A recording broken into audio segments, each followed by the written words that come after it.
ultimate power in the universe. At last we will reveal ourselves. I have a bad feeling about this. You are now tuned to LightSaber Radio. If you only knew the power of God's. Here it comes. Let's go. You are now tuned into LightSaber Radio. 4, 3, 2, 1.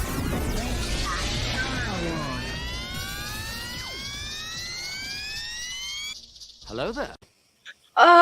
We are here, we're back, and welcome to LightSaber Radio, your weekly hive of scum and villainy for anything and everything Star Wars. Thank you for joining us for today's episode of LightSaber Radio. As always, to our regular and new viewers, make sure you smash that subscribe button, hit the notification bell to join our live streams on Wednesdays and Saturdays, and if you like this video, drop us a like. It means the whole galaxy. Today, we are joined by Katie Webb to tell us about her fundraiser. Hi, Katie, welcome to LSR. Woo! Thank you very much. Hello, how are my three favorite guys? How are we doing? Because I sense no energy in the room today. Bro, Katie and I Nick are is watching, Charlie. Nick is watching. Watch It's yourself. It's no offense. It's not that I don't have energy for the show. I've just been sick the last couple days. I finally have enough energy to move around and shower and finally do my normal routine throughout the day. And thank God I did it. I was able to do it on a Saturday where I get to join you lovely people and feel better. And I'm We just love to happy hear that I'm done with all these infusions for at least Really? for now. Yes. Yeah. Sweet. And I don't feel any Yes. different, so I don't know what the hell they were for. You know what I'm saying? I feel exactly the same. Like, yeah, I just did 3 things, 3 days of needles shoved in me for nothing because I don't feel any different. Chris, I don't need to be attacked by you right out the gate. You can It's wait. like it's 10 in the morning, Chris. Calm down. Well, I had the best week. I got to do a photo shoot this week. I finally got to put my Rey cosplay back on and do some amazing photographs. I had so much fun. Yes. Huge shout out to my photographer, Hunt and Capture. Lauren is sensational. If you want to go and look at my cosplay pics and give me lots of likes and attention, you can find me at Running Back to Jakku. Thank you. Yeah, they're great No. pictures. They're really, really good pictures. they're Thank you. amazing. Thank you. Thank you. The first Thank ones you sent us in the chat, I was like, man, you got this big You can't even see the watermark through. I was like, I can't even see what's going on. That is But the The background looks great. I can't see you. I love the background though. But no, when you sent the other pictures, I was like, dang, these is dope, man. She did a really good job on that. Yeah, they were really good. So, Katie, welcome to the show. One of our traditions on LightSaber Radio is to start the show off with a Hothbreaker, just to get everybody nice and warmed up. This week, in the latest comic book episode of Star Wars Han and Chewbacca, Chewie is going to fight Black Chrysanthemum. So who do you think's going to win? Oh, Tough question. I don't know. I'm Team Chewbacca, so Team Chewbacca? Nice. I think he's got the experience. I think he's got the guts and the determination. No, CJ, you disagree? nope. Black What? Chrysanthemum. I Come love on. Chewie. I love Chewie to death. I'm a big Han Solo fan. You guys know that. Don't attack me. But Black Chrysanthemum has experience. He fought in the Geonosian warrior pits. He has cybernetic enhancements. Like, the boy's OP. Like, if you looked at him on Battlefront, he'd be like a 100 overall kind of ratings. Oh, true. Like, Can you he would be- imagine? Oh, that'd be nice. But he'd be gruesome. And in the comics, he's already kind of beat Chewie. So. Yeah, that's what I was gonna say. Didn't he already beat up Chewie and Han, and it took C-3PO to like Short circuit him. with the brass knuckle thing to survive? So it's like we kind of already know what the answer is. It's the WWE official rematch for the title shot. WrestleMania. Hey, I don't know. Hey, He was no, kinda we gotta- getting his we- ass whooped in Boba Hey, Fett. we got to bring that up. We got to bring that up for all of our wrestling fans. The Razor Ramon passed away. Yeah. He was I love the flicking of the toothpick in the people's faces. That was like the greatest thing ever when I was younger. So rest in peace. Rest in peace, Scott Hall. Rest in peace, Razor Ramon. Ayo. Gonna miss him. But yes, it is also WrestleMania this weekend, guys. Don't forget. But yeah, Garrison, who do you think would win in the ultimate rematch? Okay, like, of the great Wookiee based off of Titans? like looks and like lore, like, dude, like Black Chrysanthemum is like huge and he's amazing. But watching him fight in Book of Boba Fett, I think Chewie could take him because he didn't. He was kind of getting his butt whooped a little bit. What are you talking about? Okay. In the last episode of Book of Boba Fett, dude, he was. Yeah, but he got shot like 20 times and survived. You know what I'm saying? He gets shot once, and then he has to have Finn fix him, and he's such a big baby about it, and then cries to the medic, and was like, "Oh yeah, you were so tough." Like, That's because he fancies the medic. That's why he's sweet with her. Yeah, that's what I'm saying though. We talking Black Crescent in 1 second needs help, can't walk on his own, and then all of a sudden he's fine. He's pretending to. They're both pretending little wimps. Man drags himself across the battlefield with a broken foot that's like this, and then he's fine.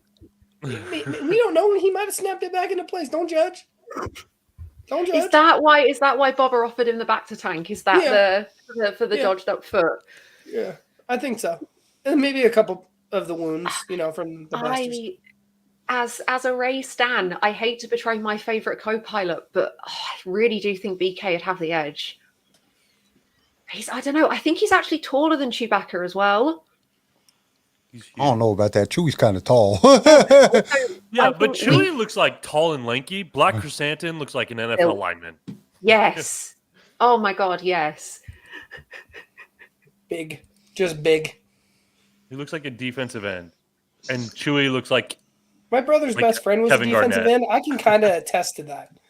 Like, Tyler was big. Tyler was really big. He was like 6'9", 300 pounds, and it was just muscle. Just muscle. American football players are just built. It does makes no sense to They're me how different. they look like that. Built different. Tyler, a different breed too, so it makes sense. Kyle, who do you think would win before we start talking about it? I honestly have to say Black Chrysanthemum. I just don't. Chewie's kind of like a big. He'll rip your arms off, but he's like a big lover. He doesn't want to be the bad guy. He don't want to do them type of things. He will, but he don't want to do it. Chrysanthemum is just a virtual killer. That's what he does, and he enjoys it. So I think if they really got into a fight, I think Chewie would hold his own for a while, just because Chewie is Chewie. But I think in the end, Chrysanthemum would get him. I really do. I don't think Chewie can hang. Maybe for a little bit, but not for very long. When you got to think Chewie, like in Solo, he's been looking for his family. And you got to think the last time he saw Chrysanthemum, he was getting exiled. So when he looks at another Wookiee, he doesn't want to fight another Wookiee. That's that's family. Yeah. That's kind of difficult for him to look at his family and be like, I gotta hurt you. Chrysanthemum, he don't care. He's a warrior. He don't care. No, he's a hired gun. Yeah. So that's 1, 2, 3 for BK. Oh, is it 3 against 2? Yeah, I'm on the fence. You're on the fence. Oh, you're on the. Garrison, don't fence it. We don't fence it. Bro, I can fence it all I want. Free country. Hey, if you guys can give 10 for 10s, perfect scores, I think he can fence something. Yeah, that's right. I want to get into the meat and potatoes of this episode because we want to talk about if Qui-Gon appears as a Force ghost in the new Kenobi series. What is he going to say to Obi Wan? The first thing I want to establish. I'm sorry, Kyle. The first thing I want to establish. Where is this going to happen? In the cave? In a desert? In the middle of Tatooine? Is this going to be is it going to be an alternate kind of like Force dimension? What do we think? Okay. Here I go. I think at first he's not going to see the Force ghost. I think he's just going to hear the voice of Qui-Gon. Mm-hmm. I just have this feeling that he's going to be like riding through the desert and he's going to hear the voice. I think in the cave is going to be the first time he actually sees him. But I think there's going to be a little bit more of an argument because Obi Wan is going through some stuff. You know what I'm saying? And he's going to be like, hey, man, where you been at? Like, dude, for the real, I've been going through this crap for a long time. And now you want to show up? Why did you not show up before and give me some help in this crap? Like, I'm going through heartache, pain. My girl is dead. My Padawan turned into the dark side. This was your fault. You know, I think he's really going to be arguing like, you the one. I told you I was not going to go against the Jedi Council. I promised you I had to do it. And then this little bastard turned into the dark side and just killed everybody and ruined the entire Jedi. It's all your fault. That's what I think Obi-Wan's going to say. Child, breathe. At least that's what I want to hear him say. I think that would be great if he said that. Full-blown argument, just arguing with the Force ghost. I think so. I theorized, like, when we watched the trailer, there's a scene where Obi-Wan's sitting on like a ledge with his binoculars. He's got a bottle next to him. I think he potentially has a bit of an issue with alcohol, struggles with his drinking, and I think he's going to be in his cave, absolutely like smashed. And Qui-Gon's going to appear, and Obi-Wan's just going to throw a bottle at him. He's gonna Thor Loki. He's gonna just where you just, and I really just. Well, you know it's going to be hard for my ass. It's going to be hard for both of them. What do you think, CJ? I think he's going to hear him when he's riding Rue back to the cave, trying to catch his attention. And Obi-Wan's just going to ignore it. He's already pissed. He's already hurt. He's already gone through enough. He thinks he's hallucinating. He already knows it's a bad dream, so he's got to suffer through it. Yeah. And the second he gets in the cave, like I saw the bottle in the video. Like, I agree with Charlie. I feel like he's going to try to drown his sorrows. He's like, now I'm out of the order. I can get drunk and do what I want kind of deal. He's going to start drinking that bottle. And Qui-Gon's going to appear and tell him, what are you doing? Why are you doing this? There's no point. And then, like I said, he's going to Thor Loki him from Ragnarok and just throw the bottle at him. Of course, you're not even here. And it's just going to be a good turnaround for Obi-Wan. It's going to be like, you need to train the boy. I know I messed up with Anakin, but you need to train this one. This one will save us. What do you think, Katie? Oh, I'm sorry, Garrison. No, go for it, Katie. Go for it. Okay. Realistically or unrealistically? It's just your thoughts. Whatever your thoughts are. Whatever you think might happen. Oh, okay. Well, unrealistically, I would like him to go back to Cantina with the guy who was offering him death sticks, and he's thinking of finally taking the death sticks, and then Qui-Gon like voice suddenly appears, like, "What are you doing?" But realistically, I think the cave is definitely going to be like the first location, because it seems like he's going to definitely be self-isolating. I know that's what I do kind of sometimes when bad things happen to me. I don't want to like see anybody, know anybody. Like, he's not going to be actively seeking out him at all. And then he's going to be suddenly hearing him. He's going to be like, what? I think it's really important to point out, like, I've been catching up with Clone Wars, and like I've nearly finished the Mortis arc, and it's a fantastic storyline. At this point, Obi-Wan still doesn't realize that Qui-Gon is real. He thinks it's a bad dream. It's something that the son did. It's only Master Yoda knows the truth. And Master Yoda's off sleeping on Dagobah, minding his own business. So the first time Qui-Gon appears, Obi-Wan's going to be terrified. Think it's the son, think it's the Inquisitors. He won't believe. And I think it's going to take a lot for Qui-Gon to slowly convince him. I think it's going to be multiple, like Kyle said, the voice and then the body. Well, at the end of episode 3, Yoda kind of explained to him that this might be a possibility, and he jumps. He's like, Qui-Gon. Yeah. Remember? So I mean, I don't know if he'll be like.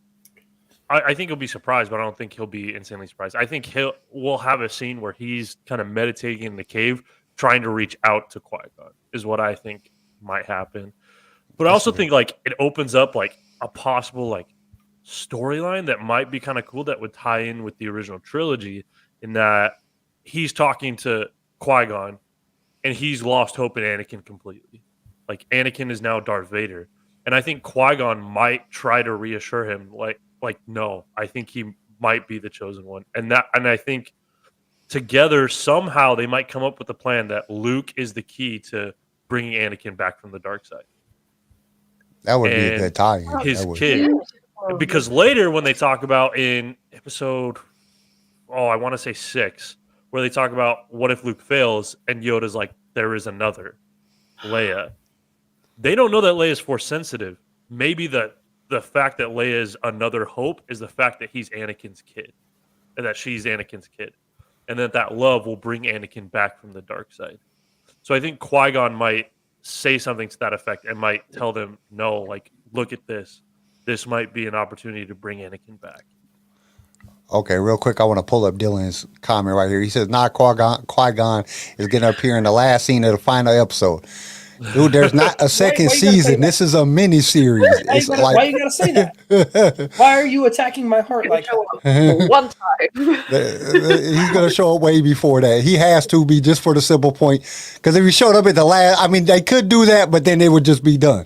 Because as of right now, there is not even nothing on the board for even writing anymore for Obi Wan. This is a mini series, not a series, not a regular TV series. It's a mini series. It's basically a 6-part movie. So it's they have no, right as of right now, from every source that I can find, there's no even writing or talking about coming out with a season 2 of Kenobi. So unless they change something in the future, this is it. So if it comes out in the very last scene, that's going to kind of suck. Like, oh man, really, y'all terrible. What's up, Bodie Collection?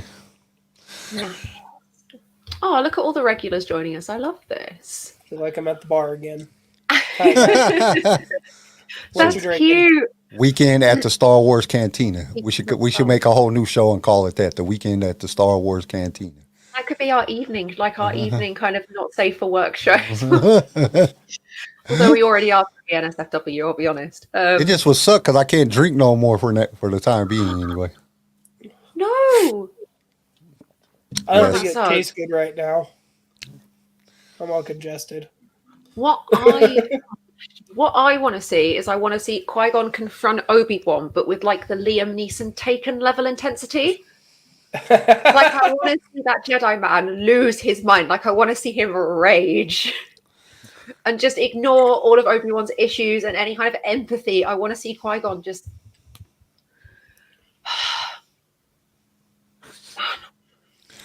Yeah, hey, Nick brought up a pretty good point. Recent books mentioned that he spent the past 10 years trying and failing to reach out to Qui-Gon. But you got to remember, at this point in the story, Luke is like 8 or 9, maybe even 10. So he's been trying to reach out to Qui-Gon all this time because Luke is. I mean, we see him on the side of the little hut, and he's riding the thing. He's pretty old at this point. Chris, Obi Wan, I will teach you a certain set of skills. Oh, jeez. Amazing. Of course, our regulars here are cracking jokes like normal. I don't know. I want to say, because it's kind of hard because I try not to put into the book so much, even though I know that they use references from the book in the creation of the story when the writer was writing it. He even said it in an interview that he did turn to the book several times. And even in the trailer, you can see that they took stuff out of the book.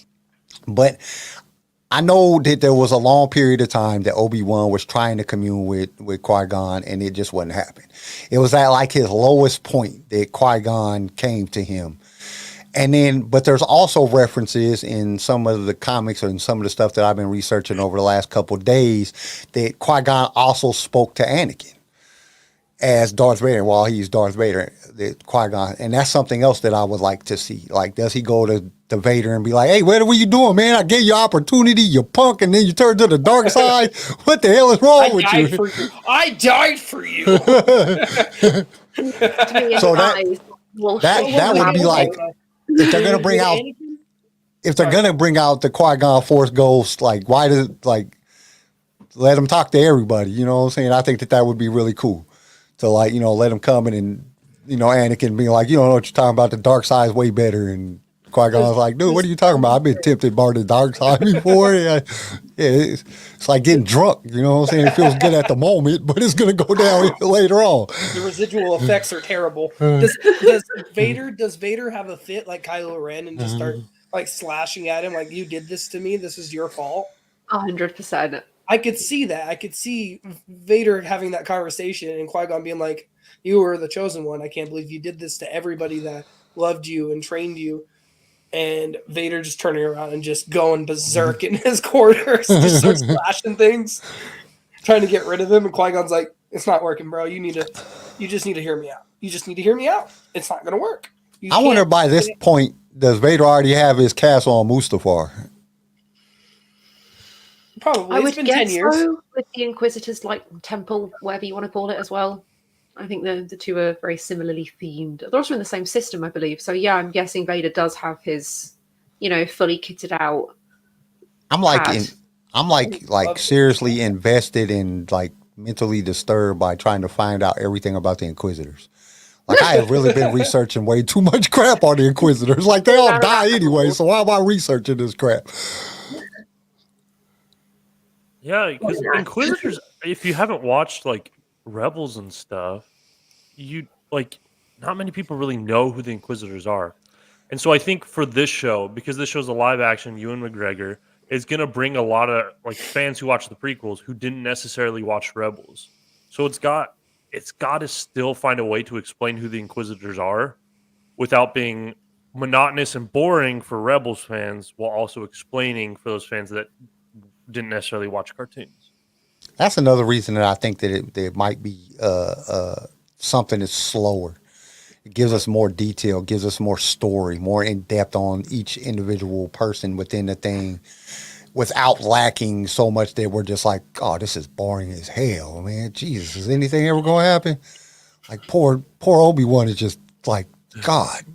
I feel sorry for him the whole movie. And then right at the very end, he fights like 10 Inquisitors and then has to fight Vader. That would suck. Like the whole the first 5 things, it's just boring as crap. And then the very last episode is just like all action of Obi-Wan killing everybody and then fighting Vader and getting away. That would be like... Obi-Wan, I've been trying to reach you about your car's extended warranty. It would be more like I'm trying to reach you for your LightSaber's extended warranty.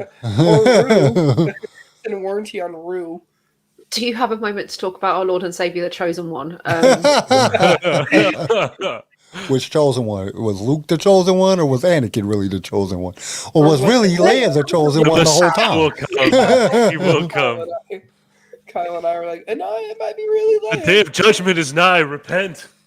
You gotta think about it. Obi-Wan is the old man with the big cardboard sign with the saying sign. You gotta think about it. If you really look at it, Leia is the only person that's in like every movie, so she might have actually been the chosen one.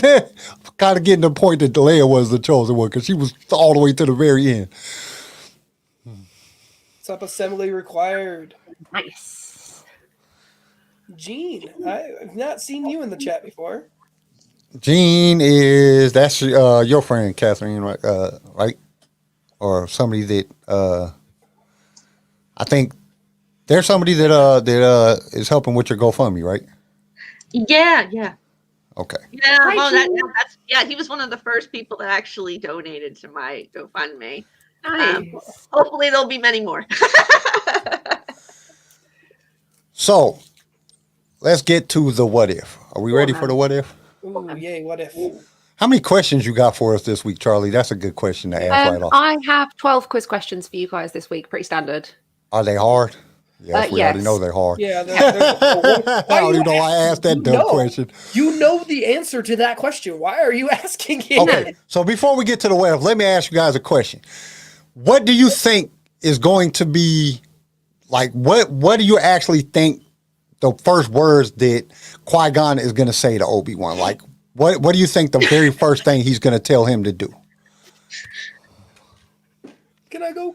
Yes. Go, CJ. Hello there.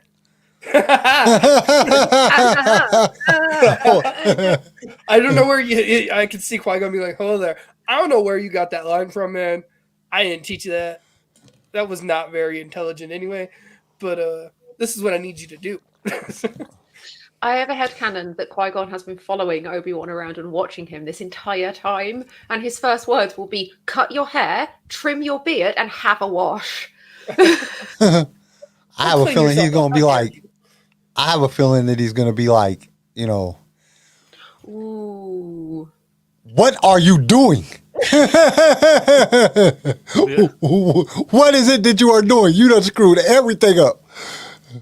What'd you do? Well, looks like negotiations were short again. Yes.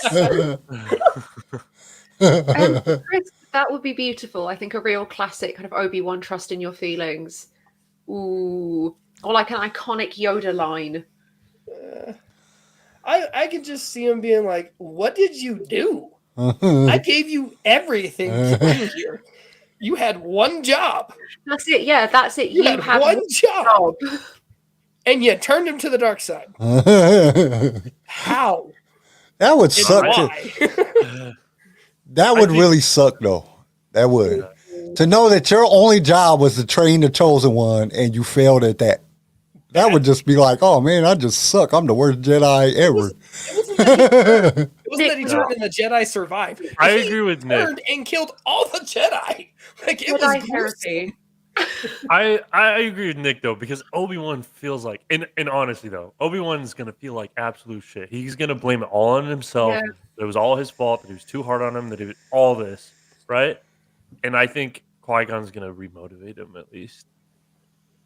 Yeah. Well, and if you remember in Master and Apprentice, if you guys have listened to it or read it, he's not hard on Obi-Wan because he knows that there's no point to being hard on him. He's just going to kick himself even more.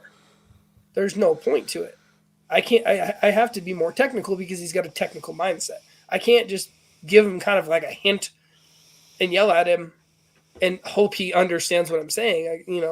I can't be as difficult. He's not an easy person, and neither am I. I'm more free-flowing, and he's more to the book, to the nine.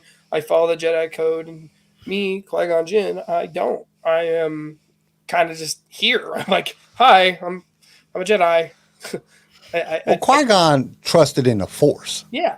He didn't trust in the politics of the Jedi Council. Like that I'll do what I must. That was his motto, like follow the Force. It's not about the Jedi, it's about the Force. What is the Force telling us to do? And I think that's one of the reasons that Qui-Gon would be more forgiving to Obi-Wan, because he's going to be looking back like, dude, forgive yourself, man. You can't control what the will of the Force is. This was the will of the Force. The Force needed it to be, because see, Yoda said it. He said the prophecy can be interpreted many different ways. Balance to the Force does not mean that the dark side is gone. It might mean that the light side has to come down to the dark side. So we got one apprentice, one Sith master, one apprentice, one Jedi master, one apprentice. And basically that's what it came down to in the long run, if you really think about it, because at one point it was just Palpatine and Kylo Ren and Luke and Rey. That was it. It was just perfect balance. 2 and 2. That was it. And then when Luke was gone, it became Leia and Rey. Mm-hmm. It was still in balance. Yeah, so it's all about the interpretation of the prophecy.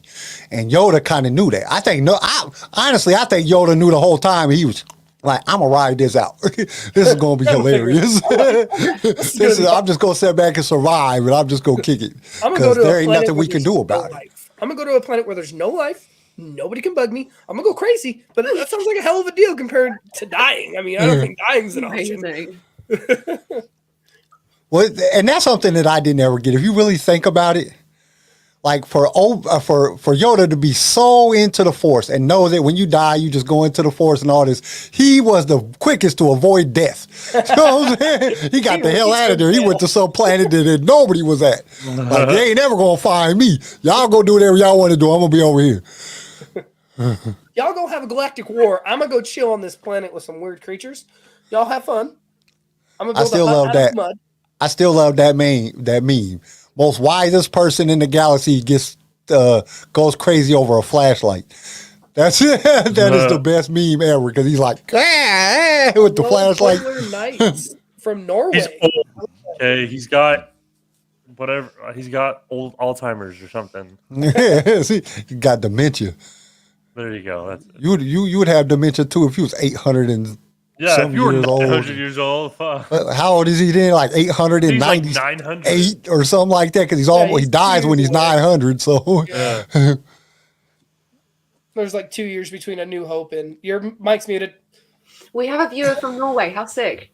That's cool. Really? On Twitch. On Twitch as well. Nice. Yeah.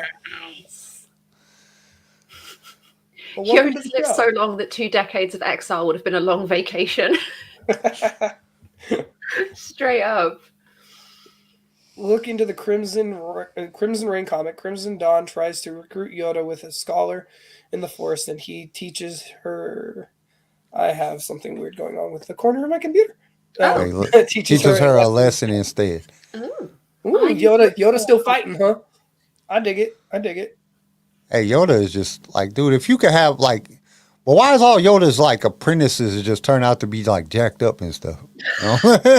Because like Yoda, so as wise as Yoda is and as powerfully as great as he is, he couldn't completely connect with the Force because he was too focused on Jedi Council politics and the dogmatic rules of the Jedi Council. Ooh. Instead of willing to give himself over to the Force, more similar to like what Qui-Gon was after, he was too concerned with following rules.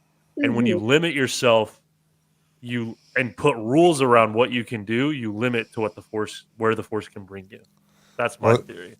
If you go into the Dooku book, I see why Dooku went into the dark side, because when Yoda first started training him, he just sat there for like a month and didn't say nothing to him in front of a tree. Far out. He didn't say nothing to Dooku for like a month. Every day Dooku showed up to do Jedi training, and Yoda just sat there quietly and didn't say nothing to him. I'd have turned to the dark side too. I'd have killed him. Like, damn, you're supposed to be my master. There you go. Master that. I'd have cut the tree down. He tries to rip it out of the ground. Hey, so we found a new sponsor for LightSaber Radio. Polar Knight's here. He won the lottery on Friday, and he's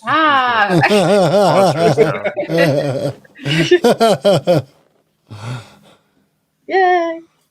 And his mother-in-law's stuck in quarantines. Exceptional. Is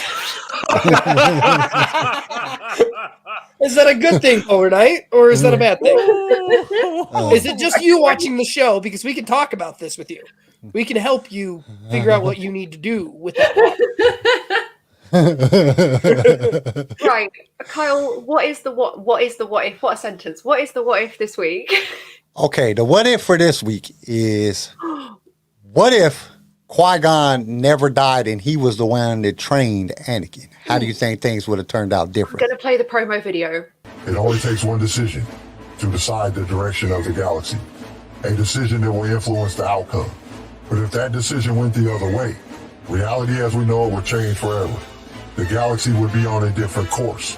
Things that have happened would cease to exist. A new narrative would be etched into creation. So we are going to analyze those other possibilities when we ask, what if? Okay. Now we'll get back to the question. What if Qui-Gon never died and he was the one that trained Anakin? How do you think things would have turned out differently? Go, Garrison. Okay.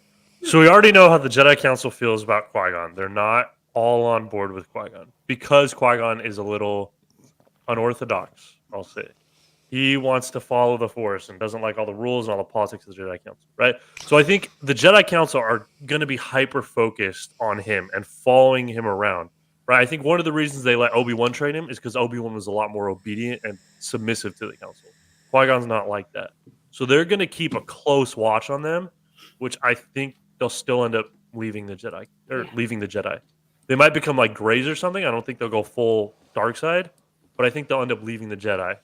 I think Qui-Gon will encourage Anakin to follow his feelings with Padme, keep him under control, and he'll teach him how to manage those feelings without like chasing dark side solutions.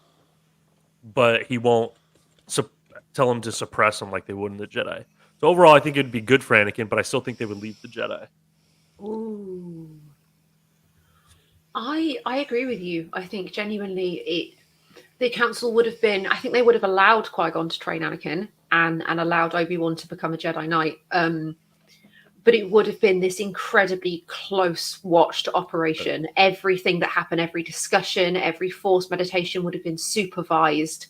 But I think over time, both Qui-Gon and Anakin would have developed their own way of training and communicating with each other to the point where, like you say, I think Qui-Gon, like Mace Windu, always struck me as someone who embraced and understood the positives of the dark side versus the harm that it can do, and to embrace both. And balance is about embracing both. So, like you, I think they would both go off. But ultimately, Anakin would still fall to the dark side, because I don't think, even with the changing in circumstances, that is his fate. And ultimately, his fate will always be that way. I don't agree with that. I think the only reason why Anakin went the way he went was the fall of Qui-Gon and Sidious in his ear. With Palpatine in his ear, he's always influencing him to be one with his emotions, tap into his emotions. Yeah, you killed the Sand people. That's okay. Yeah, you married Padme and got her pregnant and all that fun stuff. That's okay. Tempted him with the story of Darth Plagueis. Like, Palpatine has been literally slowly turning him, bit by bit, piece by piece, throughout his whole Jedi career. With Qui-Gon there, Qui-Gon is really one with the Force. I don't think he would have been able to miss Sidious. The second Sidious was in a room alone with Anakin, I feel like Qui-Gon would have been like, yo, what are you whispering in that boy's ear? You better back the hell up. That's not how this works. I'm training him. You're a civilian.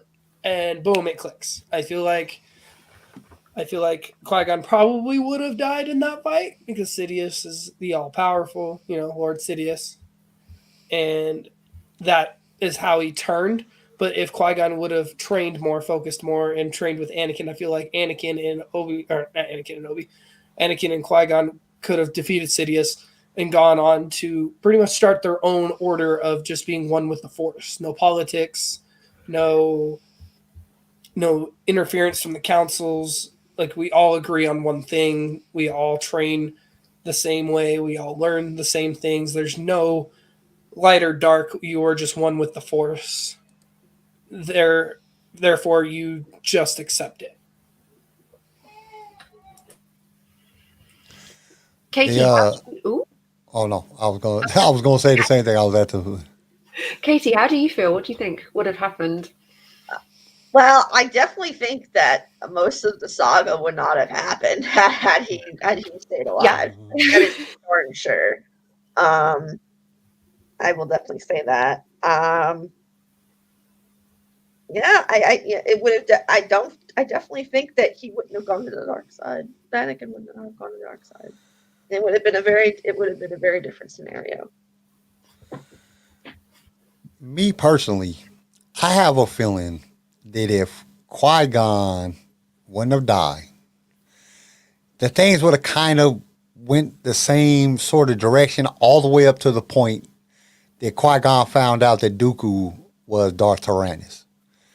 I think with the way that he followed the Force and the way that he followed everything, I think Dooku would have been able to manipulate Qui-Gon into coming over to the dark side, which would have still got Anakin to become Darth Vader.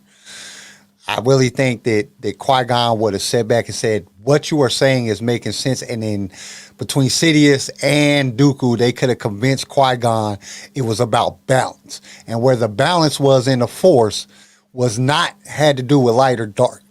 It had to do with becoming in the middle. And that the Jedi had to fall in order to do that.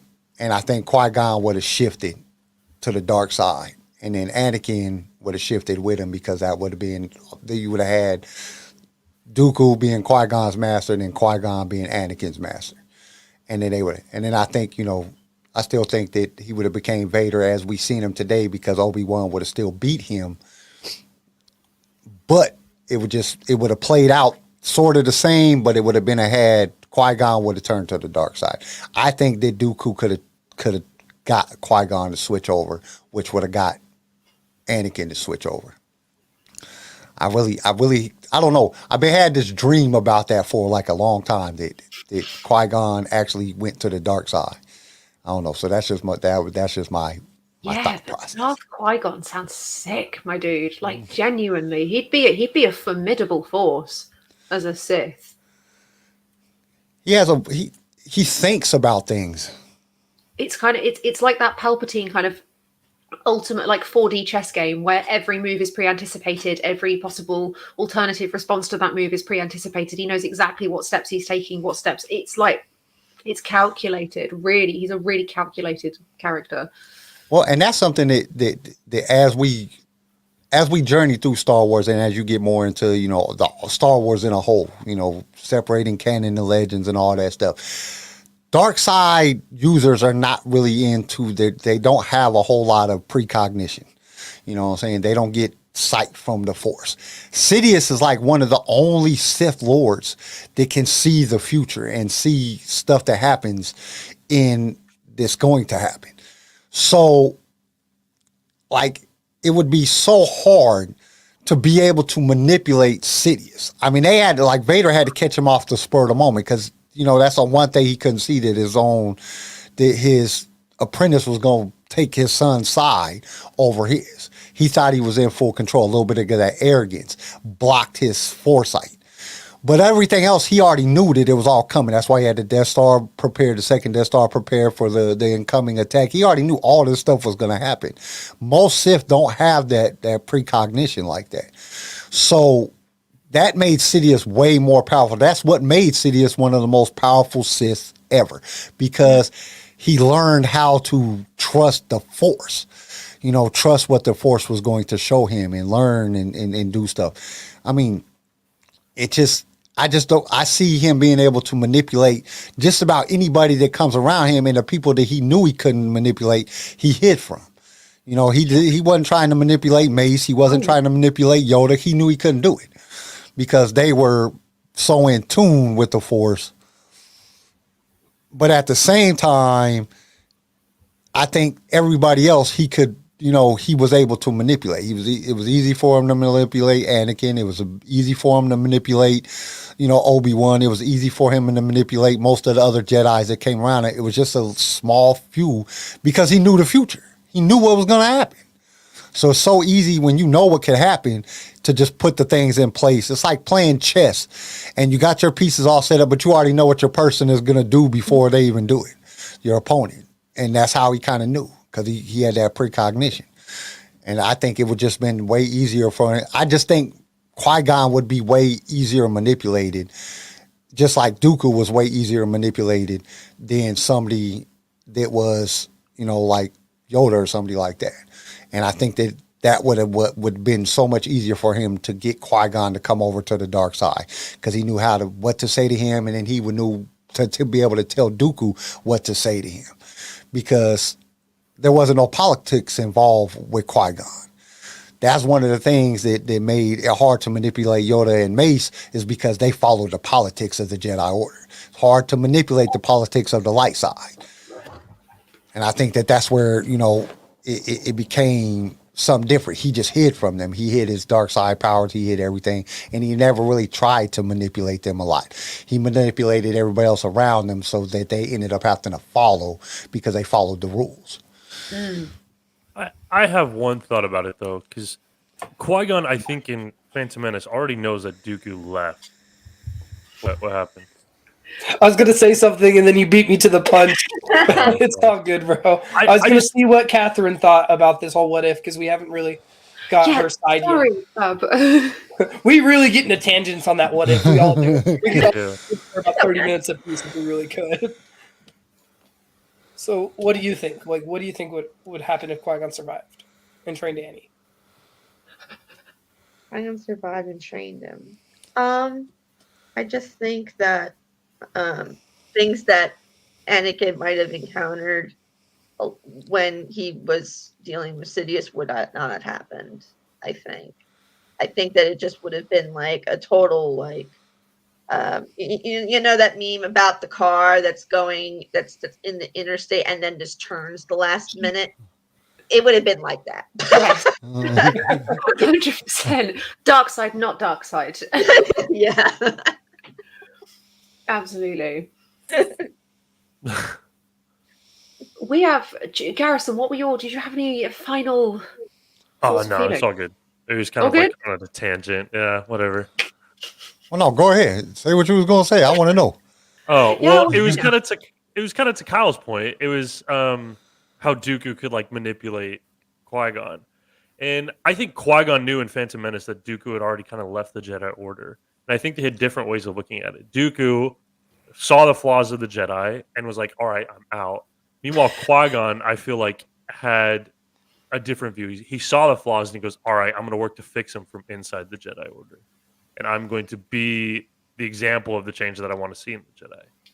I love that. That's just kind of how I view Qui-Gon. There's not really... I haven't seen anything that proves that it's fact, but that's kind of how I viewed Qui-Gon. So I don't think he would be easily manipulated by Dooku, and I don't think he would join the dark side with Dooku. But I think he definitely still could leave the Order if he was driven enough to it. Nice. That would be like a good story arc, though. Ooh. You know, they like Sidious manipulates it another way, and then they attack the Jedi Order and kill a bunch of Jedi, and the clones all attack in Order 66, and then Qui-Gon takes Anakin and leaves and takes Padme, and then she has the babies, and then Anakin trains Leia and Luke, and Qui-Gon is like the super master, and they're all like on some crazy planet. They don't like, they're on Dagobah with Yoda getting all trained like, and just become like this big giant powerful force of like new Jedi. Hell yeah. That would be dope. Catherine, I do believe that it is time to pick your brains about that you so kindly messaged our page about. Please, like we've all read through the GoFundMe, but like please, like tell us all about it. Okay. Well, basically, what I'm hoping to build is the first 3D Jedi temple. Nice. Where it is set in modern day, and as I presented, I would be kind of like act as if I am the assistant Jedi archivist, and I'm just sort of taking you on a tour through all the different rooms and tell you about the history of the temple. So that's kind of what my whole presentation. You did very kindly share these images with us for a sort of general idea of the structure of the temple. I think what I really wanted to know was, is this like a VR? How does one experience this? Is it website based? Is it like more kind of VR? It's gonna be like a 3D presentation. It's kind of what I'm hoping to make it out. Nice. So you get like a virtual tour of the actual Jedi temple. You know, you got to go into each one of the rooms and kind of see how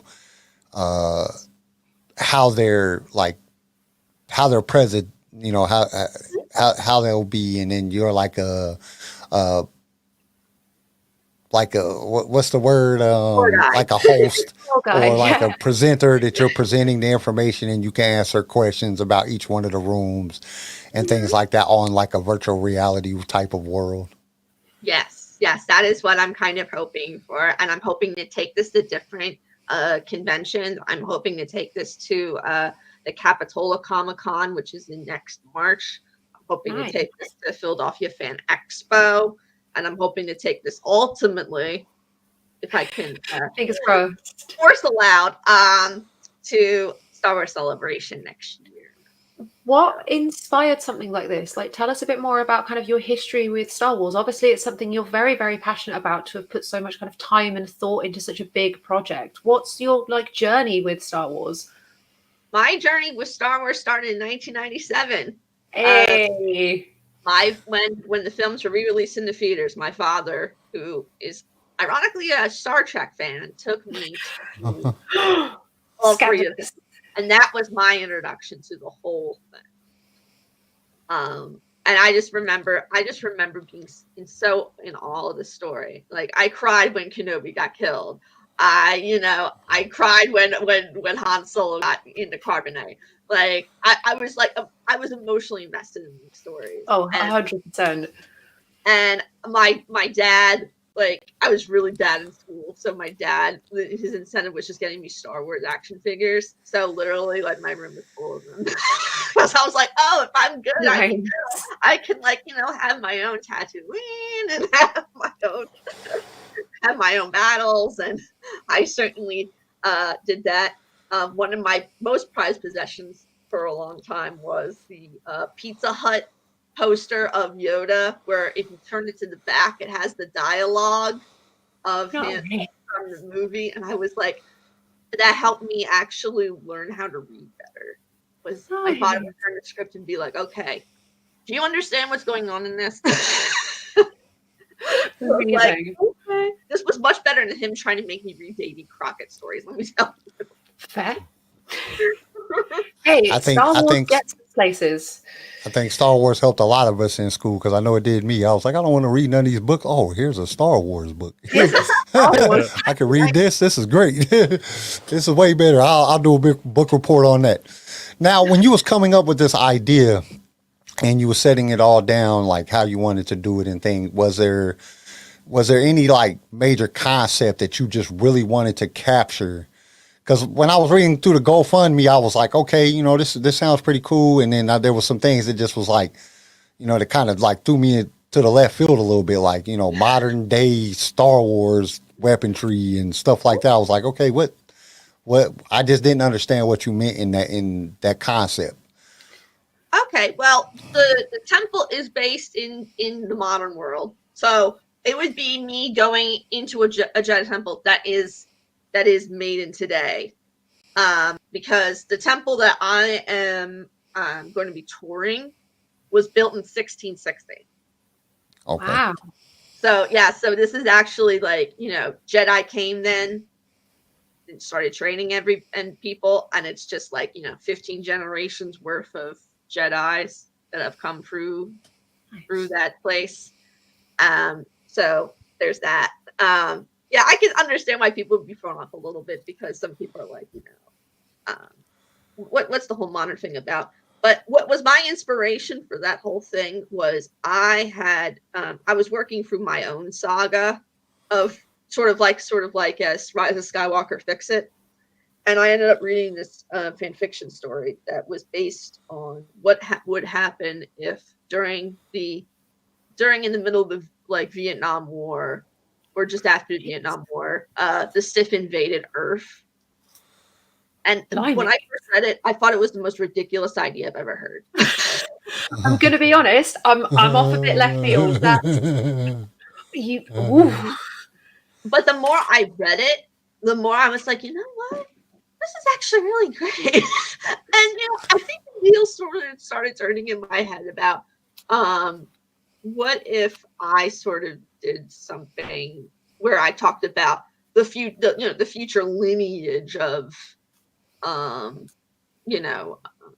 Solo and Rey, and what would happen if they decided that the ultimate next place to go was Earth.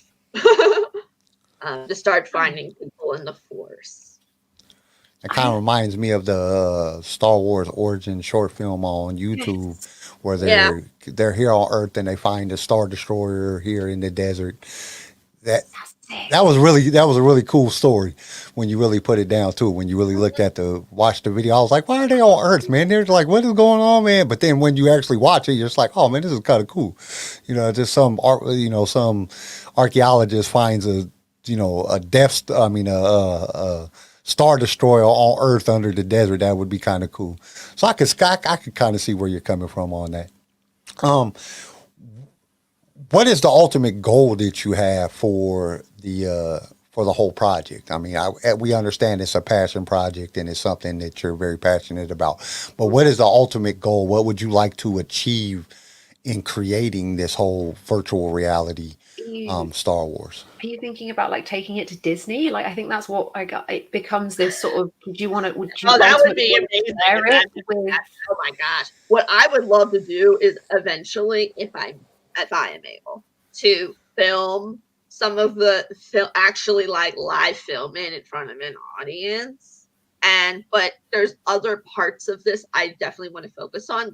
I know that when the person that's helping with the GoFundMe, my friend Jared, who lives in Idaho, he's very interested in ships and weapons.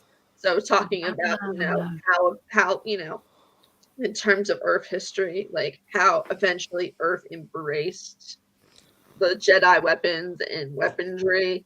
I have another friend who I've known since I was in college that I know is interested in talking about like religion and philosophy, how that would impact Earth history. And then I have another idea about how it would impact the Texas political history, because I know from I've researched it's quite messy. But the great part about Texas, especially Houston history, is that it was not really founded until 1830. So there's a lot of gap time between when the Native Americans lived there and when it got when Sam Houston came and started buying up land. So it gives me a really great space to work in terms of history and nice. So I'm kind of excited to go deeper into it. No, that it absolutely sounds like you've got a huge amount of scope to kind of really sort of sink your teeth into.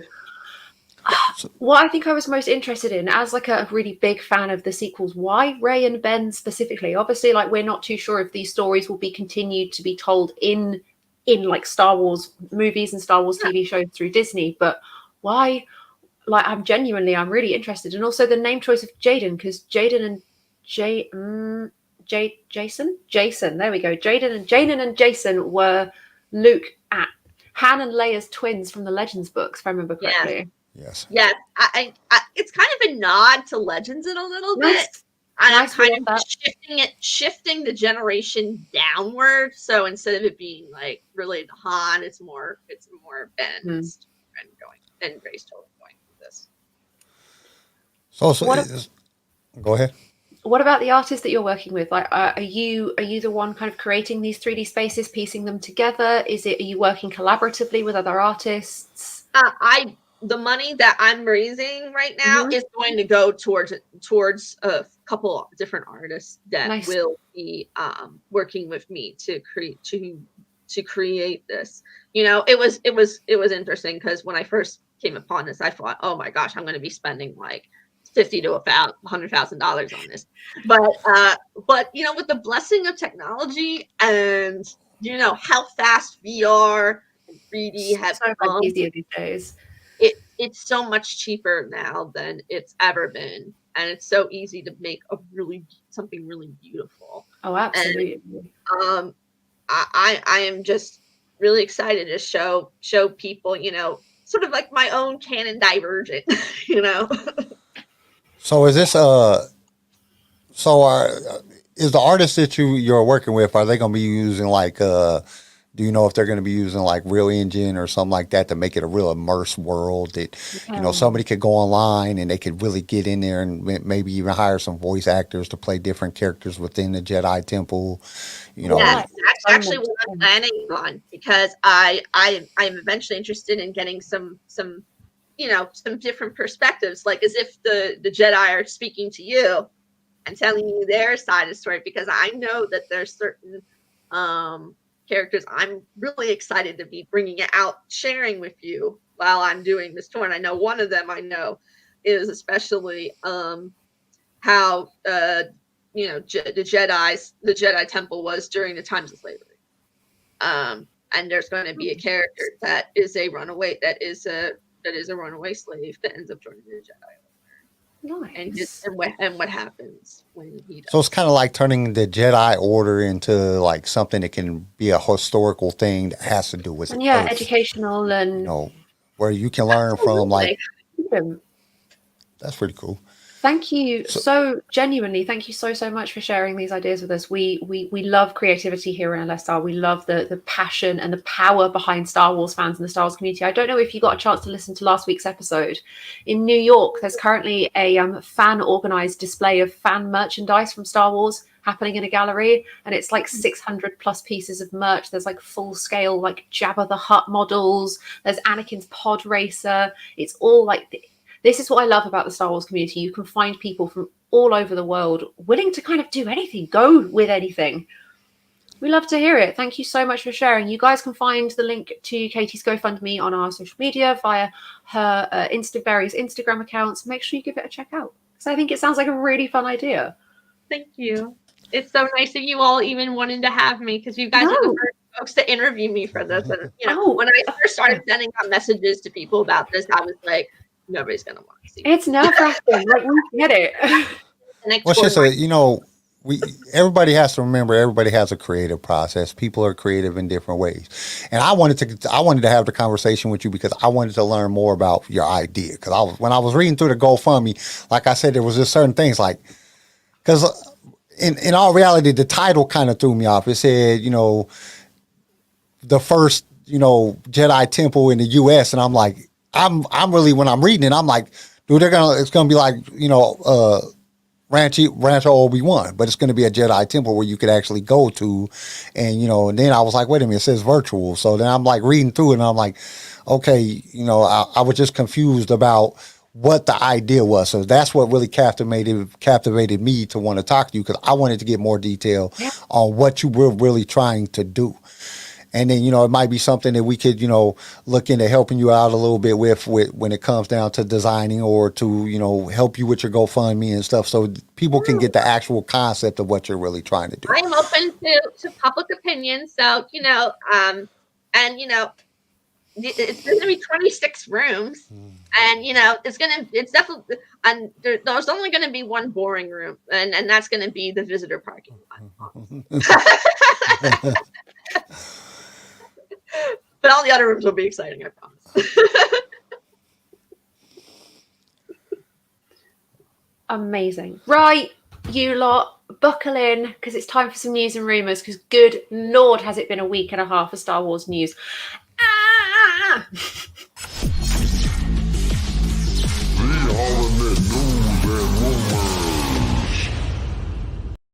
Ooh, I'm going to kick this off. The biggest piece of news that I think it dropped yesterday by The Hollywood Reporter, Christopher Lloyd, star of Back to the Future, has been confirmed for season 3 of The Mandalorian. Yes! Great Scott! Yes! Yes. I am so unbelievably excited. No sources have confirmed what his character is yet, but a lot of fans have been wanting, I think they want to see like a retired Mandalorian, like an old kind of Wild West, wild-haired cowboy. That would be sick. He might be an alien. You never know. Or an alien. Like, we don't even notice him. Like, he's like Jabba's little brother or something. Be like D. What if it was like Zero the Hutt? I know Zero's dead, but that would be crazy. They brought him out as Zero the Hutt or something like that. Some Hutt that nobody even knows about. What if he's a Hutt Jedi? That would be dope. Like some Hutt crazy Jedi that like left the order from like 1,000 years old. Hutts live forever. So why would you do that to such an iconic actor, though? Why? Hey, they do weird stuff like that. Come on. No, he's so Doc Brown. Come on, man. You can't do that to Doc Brown. That's so dirty. 007 was a stormtrooper. You never know what they're gonna do. You know what I'm saying? I mean, under the back of this season 3 Mandalorian casting, there have also been some rumors regarding plot points for season 3, if you guys are interested. Obviously, I'm going to give everybody a bit of a spoiler warning. These may or may not be true. Everything is taken with a pinch of salt. Get ready, everybody. Hold on to your trousers. IG-11 is returning, and supposedly Grogu is going to wear him as a mech suit. Oh, that would be dope. What? Obviously, to compensate for the fact that, he can't fight very well. He hasn't grown very much. So pop him in the IG-11. There are rumors we're going to have a mech Grogu. I think that's insane. Even if it's just for one scene. That would definitely be different. That sounds so stupid. Chat, come on, mech Grogu. Are you not with me? That sounds so weird. No. Iron Man Star Wars. Hey, they're trying to merge Star Wars and Marvel together anyway. They're trying to find out. That would be a good way to start it. Grogu. Iron Yoda. Pioneer. On top of this, obviously we know that we'll be traveling to both Mandalore and the mines of Mandalore, but this more than likely means the Mythosaur, which means I finally get my giant space dragon. Yeah. Amazing. I get, guys, CJ. I get my big space dragon. I get the big space dragon. No. No dragon. No space dragon. Katie, back me up here. Do you not want a giant space dragon? Heck yeah. How is that not the coolest thing? Amazing. You have me in your corner. If any of our eagle-eyed fans were snooping through Disney Plus this week, the Kenobi blurb was dropped and added to the play page. During the reign of the Galactic Empire, former Master Jedi Obi Wan embarks on a crucial mission. Kenobi must confront allies turned enemies and face the wrath of the Empire. Okay, who's the ally and the enemy? Exactly, but it's allies. It's plural. Ice Cube and his son are the allies. Darth Vader. I think one of the Inquisitors. He'll know one of the Inquisitors. Yeah, he'll know one of the Inquisitors because one of the Inquisitors used to be one of the Jedi Archive, the Temple Guards. Mm-hmm. The Grand Inquisitor is the Jedi Temple Guard turned dark side. So we know that he'll meet him at some point. Thrown out possibly evil clones still following Order 66. Cody potentially in league with the Inquisitors. Maybe he even is an Inquisitor. Now I went through scene by scene of the trailer, and there's a place where you see Cody's it's either Rex or Cody's helmet. It's in the backside of the thing. You can just catch part of it because I went through it scene by scene. I put it on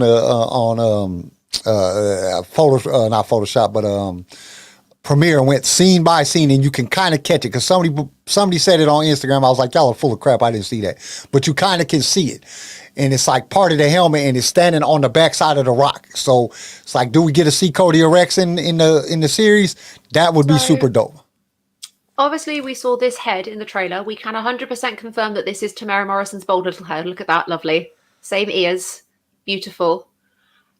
Fans, the only clone with this kind of tech in his head is Echo. Yeah. And he would be alive at this point as well. So I wonder if we're going to get some Bad Batch live action cameos, which would make me lose my tiny mind, and also explains why they are potentially pushing off releasing Bad Batch Season 2. Because of this. The ears are not different. That is Tamara Morrison's bold little head, and you cannot tell me otherwise. I don't know. It kind of looks flatter on the top. Tamara Morrison's head. The angle is different. This is completely from behind. This is slightly above and to the side. The camera is here, and the camera is straight behind. I think us as fans were pushing on that one. That's kind of hard to tell. You can't stop me pushing. Amazing. Hollywood Reporter also dropped that Book of Boba Fett hit a series high of 885 million minutes viewed on Disney Plus for the week the finale premiered. The audience grew every single week, and it is a confirmed success for Disney in terms of their show ratings. Yeah, of course, when they pay a bunch of bots to keep watching it. Just play. Don't you disrespect the Fett. I'm sorry. Damn you, Kyle. Have a mood. It's fine. Leave Fett alone. Chris has a good one. Has a good point in the chat. Yes. Disney Plus have added the Netflix Marvel shows, which are very violent and very dark, particularly Punisher and Daredevil. Does that mean we're getting a more kind of adult setting for Kenobi? Are we going to get violent? I'm hoping. Dark Star Wars, please. Please, Dark Star Wars. I don't think they're going to do it. I don't think they're going to do it. I think they're going to keep... Star Wars is based on... It was always created for the younger viewer.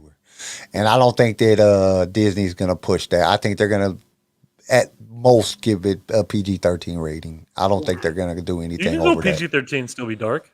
Yeah. I mean, it could be a little bit dark, but you're not going to get the... You're not going to... There's some parts in that are horrifying and traumatizing to small children, but it's still only a PG-13. I was thinking about it the other day because I was looking at things and I'm like, wait a minute, dude. Because I'm watching the Clone Wars, I'm like, and this is a kid's show, man. There's a lot of people getting stabbed in this show. You know what I'm saying? A lot of arms getting cut off. Even though it's a cartoon, this is pretty bad. But we also got to understand, Cartoon Network was the one hosting Clone Wars in the beginning, and I don't think that their PG-13 rating resembled Disney's PG-13 rating. That's true. Queen. Oh, sorry, CJ. So sorry. After you. Hasbro drops. Oh, okay. I have Hasbro drops. Okay. Come on. Before you get into your 30-minute monologue of news, let me have my Hasbro minute. I love your news, don't get me wrong, but I love my Hasbro minute. So they dropped an Imperial Senate Guard out of the Gaming Greats series. He's blue and black. He's not red. What? Yeah. Yeah. And that's on an Imperial Senate? Yes, that is an Imperial Senate guard. Yeah, but I don't think that's a Palpatine guard. I think that's the Senate guard that we see in the Clone Wars. I think they just transferred him. He's got the whole red outfit, but it's blue and black instead. But remember when they're standing in front of the Capitol in Clone Wars? Yeah. They look like that, but they're blue. Remember they were blue. Trojan. Yeah. He doesn't though. He's got. You can see the side of the box. Okay. I think this is from The Force Unleashed, I believe. Okay. And then we are getting a nice Republic Commando gaming greats. We are indeed. We're getting a whole series of them, all of them from the Commando game. Kenner decided to do their classic box 4 set, and it's 4 Bad Batch clone troopers. Mm-hmm. It's not the Bad Batch themselves. It's Rex with a poncho, Hauser, Captain Ballast from, I think it was episode 7, I believe. Nice. And then you get a Elite Squadron Trooper, which I've already got one, so it doesn't really bother me. Nice. But yeah, and then they are Funko sodas have dropped something neat. It's Darth Vader in a can. You can have Darth Vader in a can. I don't think I need Darth Vader in a can. Thank you very much. He's kind of cute looking. You just lift up the can and open it, and he's just standing with his lightsaber like this, like. And that is my Hasbro minute. That's kind of disgraceful that they put him in a can. Like, this is Vader we're talking about. This is Darth Vader. Darth Vader should never be in anything small. That's creepy. Darth Vader is larger than life. He should be in a 2-liter. How dare you? Yeah, at least a 2-liter. At least a big mouth. Right. In comic book news this week, a new Star Wars comic confirms that Bosk survived Return of the Jedi. This is also in the same comic where Han and Chewie are attacked by BK. So yeah, we've got Bosk confirmed that Bosk is surviving, which fans are theorizing maybe we'll see him in season 3 of Mando. I would hope so. Please. They need to bring him. Please, we need him. Like, dude, they done brought out all the other ones. Like, hey, who is the girl that trains Boba Fett? What's her name? Thing, and she's dead. Well, this is the thing. I think that they need to do something that has to do with her because she is. I was reading a thing yesterday while I was sitting there getting pumped full of crap. That she was actually Force sensitive, and she worked for Palpatine on a whole bunch of stuff, and she was actually considered a Sith bounty hunter. So she's like one of the only ones that was Force sensitive bounty hunters. And I was like, dude, that would be a great story to tell. Like her training Boba Fett, and that's why he was so good at fighting Jedi, because she showed him how to conquer, their ability to use the Force to get back to kill Mace. Because that was his ultimate goal, was to kill Mace. So I was like, dude, that would be like a really good story arc. It would be great, but Tobias Beckett killed Aura Singh, and that's why Lando was thanking him in Solo. Yeah. So it would suck. And also, Dylan, if you don't like Black Series, don't comment. That is my happiness. That is my Hasbro minute. You don't like it? Leave CJ's Hasbro minute alone. You cannot like it. It's fine. It's your opinion. I have mine. Queen icon legend Daisy Ridley appeared on the BAFTA red carpet this week on an absolutely stunning dress. No. Ooh. Yeah. Well, Chris brought up a really good point. There's a rumor that the Emperor's Hand is coming, and that's the title for Mara Jade. That was her title. Do you guys know who's been tipped to play Mara Jade? Who? Brie Larson. No. Oh no! No. We've been talking to Samuel L. Jackson for a while. He brought his lightsabers to the set of Captain Marvel, and she's supposedly rumored. This story broke about 1.5 years ago, but nobody picked up on it. So it may well just be fan rumors, a little bit of riling up for the fan base. I heard you guys respond. I get it. No, Bryce Dallas Howard has to play Mara Yeah, Jade. Bryce has to play Mara Jade. I think She has to play Mara Jade. That's who has to play Mara Jade. She would be the perfect Mara Jade. Kyle, as you so rudely cut me off. I'm sorry. I seen her put Chris's post was good. I had to bring it up. That's fair. Anyway, Queen Icon Legend Daisy Ridley was on the BAFTA red carpet this week in a gorgeous dress. She looked absolutely fantastic. She was asked by an interviewer, "Do you miss being Rey? Are you going to make a return to Star Wars?" And she smiled and very quickly replied with, "I'll always be Rey." But she didn't answer the question. Which has come, I know, but you know what they're like. You know when an actor is under some Disney NDA when they say shit like that. When it's that vague, fuzzy, maybe kind of talk. We love to see it. EA Play 2022 has been cancelled this year, guys, so potentially no upcoming news about Jedi Fallen Order 2. Boo. Absolute boo. Awful. On top of this, a 40-minute demo of the first kind of couple of levels of Lego Star Wars Skywalker Saga has been leaked. The game looks absolutely beautiful. The graphics are stunning. The gameplay looks really, really fun and exciting. And the game comes out on the 5th of April. You guys can find that to watch online, but it's being taken down very, very quickly, so hop on it. We have even more Star Wars news. Bespin Bulletin says that Andor is potentially set to premiere on Disney Plus in August 2022, just after the new Marvel series Miss Marvel has finished. So it's becoming a kind of Star Wars, then Marvel, then Star Wars, then Marvel. They're really kind of pacing it out over the next year. That's good. Don't know if you guys would be particularly interested in this, but Lost co-creator Damon Lindelof is tipped to be involved in a new Star Wars movie. He is the co-creator of the fantastic TV series Lost, worked incredibly, extensively with J.J. Abrams. I would love to see them reunite and do a Star Wars project. That'd be sick. I am a huge fan of Lost. I know it's very divisive. I know it's a very divisive show, but it would be so cool to have them working together. How would you guys feel? Who is it again? What did you say? I'm sorry. Damon Lindelof. Okay. He co-wrote the TV series Lost. I didn't really watch Lost. So you're not on that train. I did, but I didn't at the same time. It was hit and miss. Yeah. And I liked it. Don't get me wrong. It just wasn't like a weekly thing with me, like at most people. But I liked what I saw so far, and then him working with JJ. I think there could be a good product coming out of it. I really do. Because Lost had some very intricate moments where it was like, what? Oh, I know. You're gonna explain that? A roller coaster. Is that a good thing? Yes. No. It was just like cliffhangers, very good cliffhangers. Not the really damn it where you're throwing stuff across the house cliffhangers. It was yes. Oh, I gotta wait until next week. Are you a fan of Lost? I've watched it before. I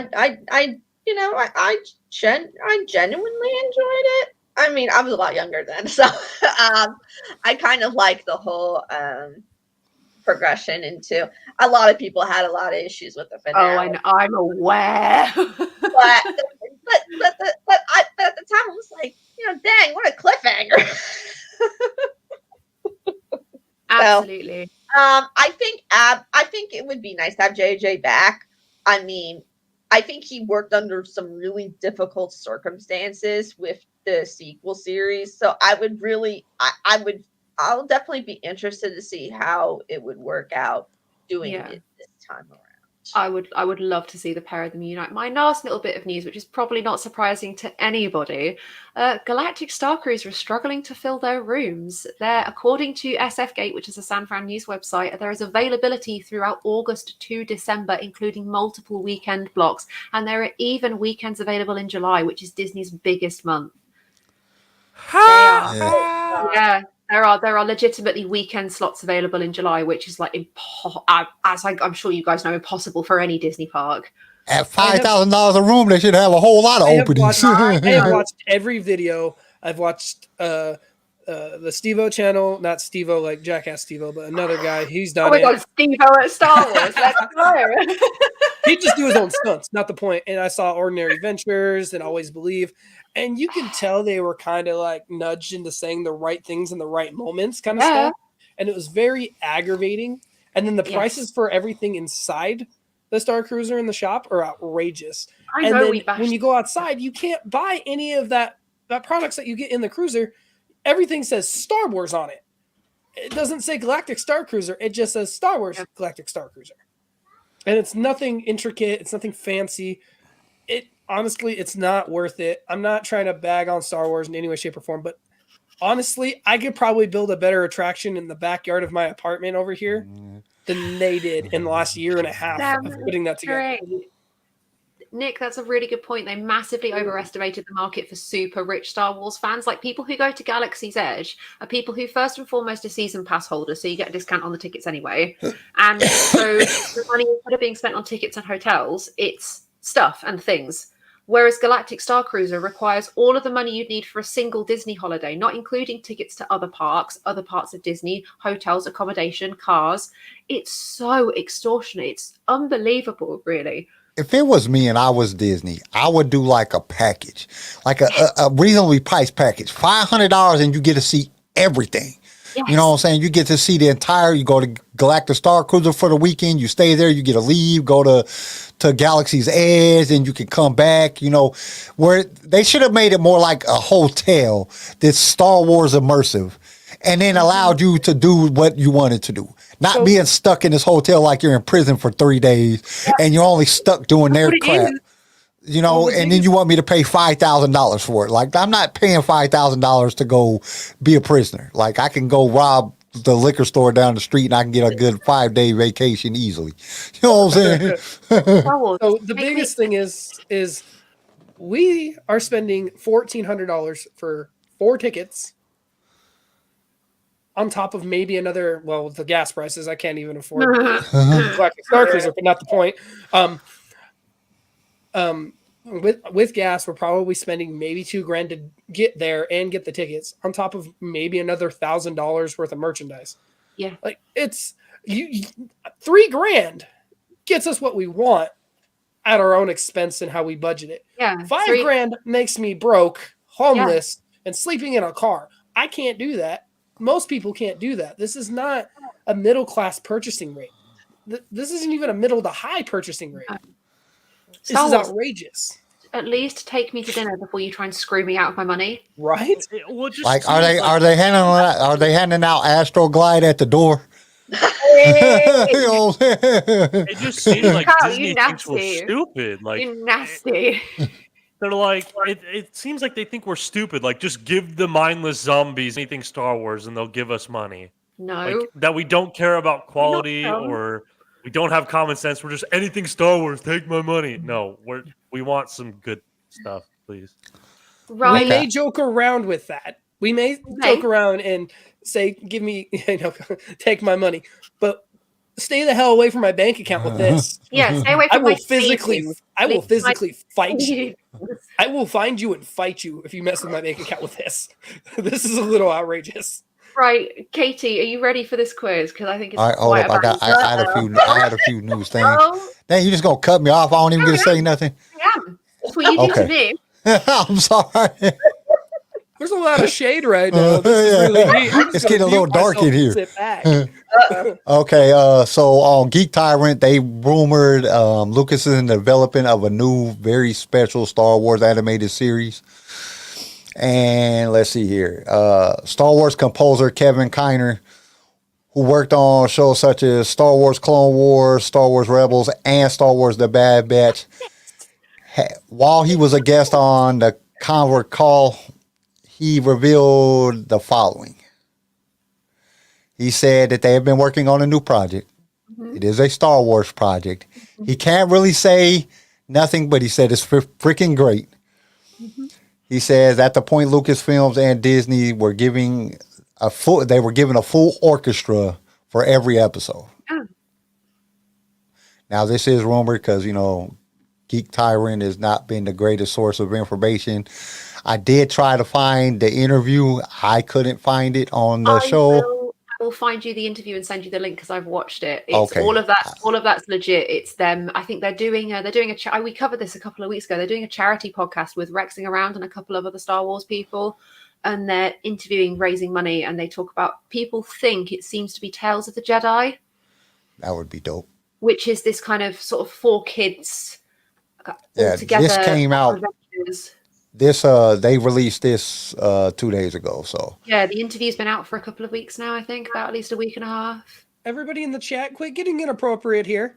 Guys, can we stop talking about Twi'lek twerking? Thank you. The helmet cleaning package. The helmet cleaning. The helmet cleaning package. Y'all can DM each other on that conversation. Yeah, you guys make a group chat to talk about Twi'lek twerking, and I can see that happening with our. I can see actually, yeah, that's what our Discord's going to be called, the Twi'lek twerking Discord. That's wow. Katie, I'm sorry. The helmet cleaning Discord. Yes. LSR's helmet cleaning services. I had something else, but I don't know what happened to it, so I guess it's not important. Let's move on. Gentlemen, you know what time it is. Well, now, you insufferable want rats. It's time for Charlie's Impossible Quiz. Garrison, I'm so sorry. I hit that and all I heard was you go, no. Okay. What is with the glasses, my guy? I've never seen you with glasses on. They're blue light glasses. They're blue light glasses. I have a killer headache, so I was gonna try them on for a little bit. So blue light. Yeah, to help with my headache. We use but that. Wearing glasses gives me a headache, so it's. Oh, God, it's a contradictory thing, huh? You were looking very, very fancy there. I liked it. It was very sophisticated. Very. I actually don't need glasses. You had some Peter Parker-esque looks. Oh my God, there. you do. Spider-Man. Spider-Man. I was thinking more Spider-Man. It looks Spider-Man. We're going to give you the good one, though. You're going to be Tobey Maguire. Yeah. Ooh, Superman. Katie, the rules are: if you know the answer to the question or you have any guesses, stick your hand up, and whoever's hand I see first, I'll ask. I just it's a yell bit out chaotic. stuff. Kyle just yells out stuff. Ignore him. They will try and mislead you. And if anyone called Rural Farm Boy shows up, just let it slide. I'm joking. Love you, Rural Farm Boy. Question number 1: who designed the costumes for the original trilogy? Kyle? George Lucas's dog. George Lucas's dog. Sensational. No. Dennis Rodman. Dennis Rodman. Nice guess. Nice guess. If it helps anybody, he is a military costume specialist. He's a military costume. Napoleon? Napoleon. I was going to say, who's the one drag queen guy that got his own TV show? RuPaul. Yeah, RuPaul. Now that would have been brilliant. You better make that Jedi work. I can't get it. I don't, because I could keep going with the RuPaul puns. I'm not. No, the answer to this question. Katie, do you have any guesses? I'm not sure if you're a costuming side of the Star Wars fandom. No, unfortunately not. The answer to who designed the costumes for the original trilogy was a gentleman called John Mullo, a military costume specialist. Han Solo's trousers, in specifically with that stripe down the side, were inspired by the Hong Kong military. I would think they would be more like Navy, because don't Navy wear pants like that? American Navy? They do, but also the Hong Kong military specifically. It's those black trousers with that red stripe. It's really, really distinctive for their on-foot military. Wow. Question number 2. We're carrying on with the vein of costuming. Who inspired Lando's costumes in Solo? There are a couple of answers for this, so I will accept all offers. Billy D. Williams. No. CJ, did I see a hand? No, I had to step out for a second. I was having a coughing fit. I apologize. That's all right. The question was question? Who inspired Lando's costumes in Solo? Who inspired the style, the fashion, the color palettes? Dude, it's definitely Prince, isn't it? 10 out of 10, that is one of now the that answers. He says that, yeah, it's definitely Prince. That is absolutely. Why didn't you answer? That hurts. Guesses? A pimp named Slickback. Samuel L. Jackson. No. Oh, I could see it. Thinking you're definitely on the right lines with Prince there, Chris. I'm thinking Michael Jackson. Yeah, I was thinking Michael Jackson. A little. The other answers. Ooh. With the cape, it would be something. I can't think. I think Marvin Gaye. Oh, CJ, congratulations. There's a point for you. Yeah. I love Jimi Marvin Hendrix, Gaye's Jimi music. Hendrix. Yes. I just said it. Garrison got one as well. Jimi Hendrix, Marvin Gaye, Prince. Cool. Nice. Queen Elizabeth. Hey Queen there. Elizabeth. Robin. Batman. Question number Where is 3. he? Where are they? Where is the Falcon? Where's R2? He's getting ready. Black makeup. Just... I know, right? I'm just painting my face. Vengeance. I don't think it'd work well. I got Vicks on my nose. I think it would really cause some issues right now. Yeah, don't put Vicks on your eyes, please. I've been there. I think that'd be a bad deal. Question number 3, you absolute bunch of lunatics. In the original draft of A New Hope, what were Uncle Owen and Aunt Beru's jobs?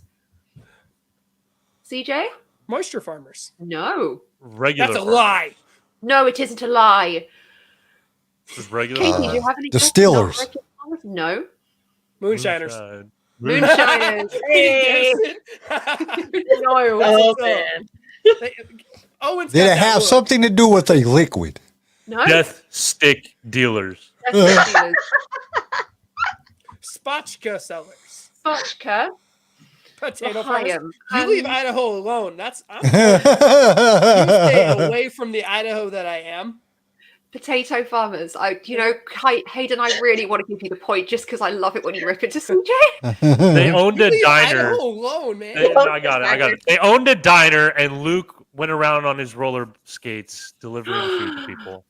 No. I really thought you was gonna say yes. Like, how the hell do you be guessing this crap? Owen was a Chippendales dancer. Brew was a nun. Album cover was. It was their diner.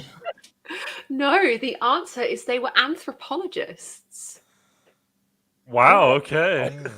On a desert. But way opposite direction. We're all going like, oh, they're however, selling death sticks. They own a diner. This was in fact a self-referential idea because George originally intended to study anthropology at school before he went into film studies. Oh, that's good information to know. Yeah. Wow. That will come up in another quiz. Also, come in DC's Legends of Tomorrow TV show, they kind of have an issue with turning George Lucas away from Star Wars, and it screws up the whole universe. And I mean the whole universe. It causes issues. That man was only ever meant to make Star Wars. That's what I fully believe. It literally messed up the whole universe to a point where new wars were breaking out. Our next question is tricksy. It's very, very tricksy. When is Padme Amidala's first appearance in Star Wars? When do we first see Padme Amidala in Star Wars? CJ? Episode 1 in the throne room? I'm going to say... What? Wow. I would have said the Where do we throne room. first see her in Star Wars? Katie, what did you say? I said I would have fought the throne room myself. She was a child. A parade. I just can't remember when. As of the moment, I'm gonna give Katie the point because she's actually half correct. So, Padme Amidala's first appearance in Star Wars was in a 1998 Dark Horse comic released in April. This was after Natalie Portman's casting, but before The Phantom Menace was released. Inspired by the 1993 Star Wars Legends novel by Timothy Zahn, The Last Command, Padme Amidala is spotted in a painting in Leia's throne room. That is her first official appearance in Star Wars, before she ever appeared on screen. And that is very cool, but nobody on the fucking planet knows the answer to these questions. Nobody knew that. Interesting as hell, though. I like Katie, that. That was neat. You can have that point because you're technically you are correct. I feel like Star Wars, Charlie's Impossible Quiz has turned into like these amazing fun facts. They're impossible. The fun facts of Charlie today. Question number 5 is especially for you because I know how much you enjoy these questions. We are going to play a round of The Price is Right. Whoever's guess is the closest wins the point. Oh man! Yeah, he's gonna go like $1 above me. It's gonna make me mad. This price is adjusted for inflation for today's money. How much in steel would it cost to build a small Death Star? Oh, like wait, how small? Like in like actual space kind of Death Star, or Yeah. oh, like a Death Star. Yes, I'm talking like a Death Star. Like the first Death Star that was built is classed as a small Death Star. How much in steel would it cost you to build that? I will take any guesses, my guys. I'm giving 2 billion. Like, 2 billion? I Okay. think it's a good chunk. Okay. Bro, I'll go like 2 trillion. Okay. Kyle, any guesses? I'm going to go roughly about 100 billion. Okay. Katie? 50 billion. I swear Kyle, Katie got it. I'm gonna give you this. Kyle is close, but he's also incredibly far away from the actual answer. What is it? What is it? Your cost in steel to build the first Death Star. Oh, just in steel. Okay. Just in steel. Anyone want to change their guesses? No. Yeah, I want to lower mine. You want to lower yours? Oh no. Yeah. No. Okay, The actual answer go ahead. is, let me just check the chat. Chris, you're actually no. Hayden, you're closest at the moment. 1 quintillion, 43 quadrillion, 311 trillion, 654 Holy billion, shit. 485 million, Yeah. 744,500 pounds. Wow. I quit. I don't want the Death Star. I don't want the Death Star. That is how much The it would cost galactic. to Star That's Cruiser. why they had to change it into the. That's why Palpatine changed it to the Empire because he bankrupted the Galactic Republic building this thing. They were bankrupt. They had no more money. Then built the Death Star. He just used the Jedi deception as kind of a ploy as he's taking the money out of everybody's account. Yeah, they were broke after that. So he was like, now we're just gonna create new money. We're just gonna create a whole new currency. It's gonna be imperial credits because we have no more galactic credits. We broke. We broke. Like, you don't understand how broke. That's insane. Well, Chris, there I know you go. Absolute insanity. There you go. There's it written down. Woo! Jeez. I quit. You quit. No Death Star for me. I'm okay. Amazing. Bill I'd rather Gates have an can't even X-Wing. afford that. Question number 6. We are going back to the original first films and first drafts of A New Hope. What is General Moti about to say when Darth Vader cuts him out with a force choke? Isn't he bashing on his religion? This is some deep Star Wars lore. I love the it answer to this question. What is he saying before he's... Okay, I'm trying to remember what he said. Yeah, He's talking about his hokey he's religion. dissing his religion. I don't actually think this is in the films you may have watched. I think this was in the original filming. It may have been changed at a later date, but I'm not 100% sure. I'm your I'm father. your father. No, Hayden. Because in the movie, he says, "Don't nobody care about your ancient, stupid religion, something," and then he's like, and that's what I remember. So I would say religion. And then Tarkin comes up and said, "No, Nick, no. That is not what happened." It is. Like, maybe we should have you killed by the Harder. Death Star. So maybe you can do. But then Tarkin tells him to release him. So No. Katie, do you have any guesses what he might possibly have been before being so rudely interrupted? Probably the wrong answer. Is Probably probably the No, in the original film of this scene, General Moti is saying Hidden Fortress, What? which, as we know, is the film that originally inspired A New Hope to be written and storied the way it was storied. So there you go. That was George trying to slip just a little bit more of that in each time. well, it didn't work. He cut it out. I like Chris's answer the most. Careful not to choke on your aspirations. Amen. Yeah, I love that that's scene. Harrison's favorite. I love That that is scene. favorite. Wrong scene, wrong movie, but you know, it's, Wrong scene, wrong movie, go. but He it still works. loves it.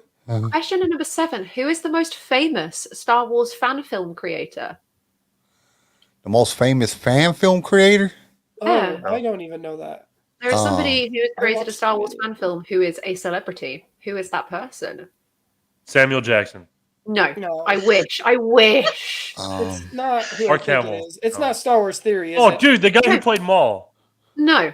Ray Park. I would say it was Star Wars Theory because Vader Immortal is huge. That was huge. It was dope. Yeah. No. But I would like. I know it's older than that. I know it's older than Star Wars Theory. It's what's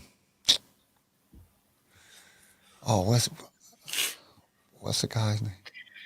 I can't remember his name. I can't remember. apologize.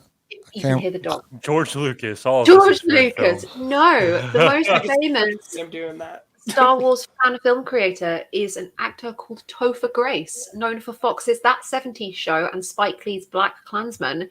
He posted a super trailer of all 10 films, which is a little more than 5 minutes long, titled Star Wars Always. Wait, who is he in That 70s Show? Grace. Yeah, who is he? Isn't that Eric? I'm not 100%. I thought it was what's his face to do with the curly hair. Ain't that him? No. No. Oh, no. Google Topher Grace. Spelled Oh, dude, it is Eric. What? It is. Yeah. He's such a nerd in the show. He loves Star Wars. He had Donna dress up as Leia. I remember that. I missed that show. Always, it's beautiful. They're redoing it. It's called the 90s show when they're older. Well, there you go.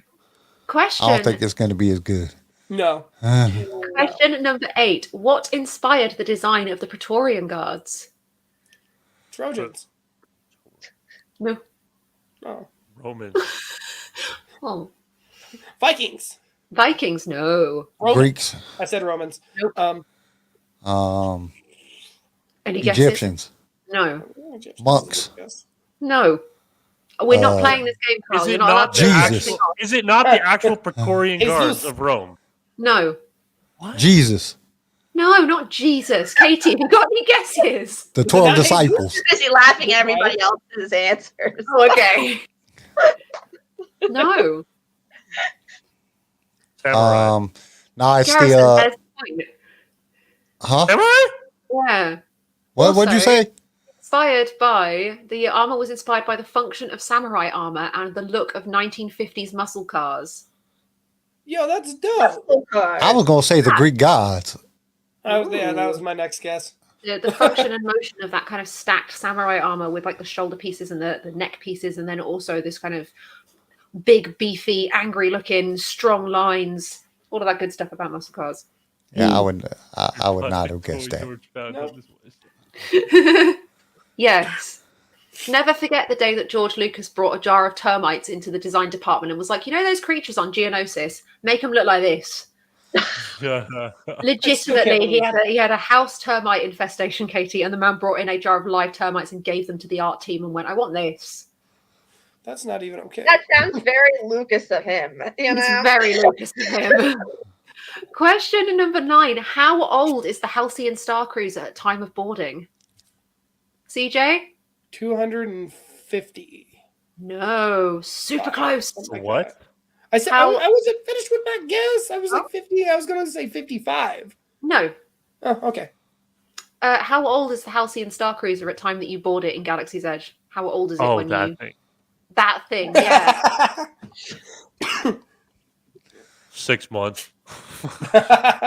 6 months. How old is it when, like, after they created it, the toy that you buy, or are we talking about the actual ship in the? When did Star Trek come out? It's been said multiple times in the promotional stuff.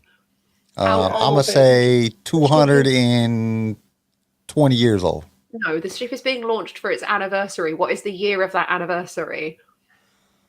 What is the year of the anniversary? Like, how many years? Oh, I'm just going to give you the answer. The answer is 275 years. CJ, you were close. I was close. It's 275 years old. I was just 20 years off. No big deal. Who's running a 275-year-old ship, dude? I'd be It's scared. Corellians? They're great shipbuilders. I don't know, dude. I'm still scared. The Millennium Falcon is older than Chewie. Question number 10. We're nearly done. What is Anakin Skywalker's full midichlorian count? Oh, I was just watching this. Hands up. 69. Yeah. That was wow, I'm such an immature. 20,000. 20,000. I need an exact number. I need the exact number. Katie, any guesses? I'm going to put you on the spot. You haven't answered the question. Answer the question. Guess. 21,246. No. Hey, you guys. Kyle was worried for a second. I was like, damn it, why you have to go higher than me by just a little? No, both He's of you that are guy. Both of you are too low. Price is right. 3,245. Now you've gone a bit too far. I know it's in the 2000 because he says it in the movie. Yeah, I was going to say 2,000. He does? Yeah. Yeah, Qui-Gon says it. Qui-Gon says it in the movie. He says it's like 20,000 something, and because he references Jedi Yoda's, and then he says that his is 20,000 more than that, so it would give you the answer. Anakin Skywalker's title midichlorian count, you can actually see this on the screen of his little device if you freeze frame it, is 27,700. Oh, wow. That is He's OP as hell. He is OP Just imagine that for a second. You have 20,700 and some little creatures living in your body. 7,000 living force beings inside you. Just living inside of your body, just creeping you got around. Millions of bacteria in you right now. So. I don't like thinking about things like that. Why are you doing that, man? I'm sick. That's not nice. Question number. I don't want to be a hypochondriac. Question number 11. What is Ahsoka's Padawan braid made from? Wookiee hair. No, it's not. Children. Chewbacca's ass. DJ? Coca wood. No. Oh, That's what her model's made of. Beads. Yeah, there's a name for them. Hey, give me the point. Just give him the point. That's the point. They're made from silka beads. Oh, I don't even know. It's very common in Jedi who don't have hair on their heads and just have, So it's basically Yoda's shit. Yeah. No. Our final question, you monsters. In The Last Jedi, during the assault on Starkiller Base, Arabesh writing can be seen on one of the bombs. What does it say? Fat man. Fat man. Oh, right. Little boy. This is for Anakin. Nope. Hey, what? Kiss your ass goodbye. You said it was on a bomb. Fat man was one of the bombs that the U.S. dropped on Japan. So that's not that far-fetched. No, it's not. Yeah, so that was a good guess. Han says hi. Han says hi. Dylan is correct. That is the answer. Wait, what? Really? What? Really? Dylan got one right? Holy crap. Dylan, I know this. Arabesh, Han says hi, which is so funny to me. Yeah, you're blowing him up after that. Yeah. There's no recovery of his body. You're just blowing. Oh, congratulations, everybody. That was our quiz. Katie, thank you so much for joining. And I know it's not the easiest thing to be thrown into.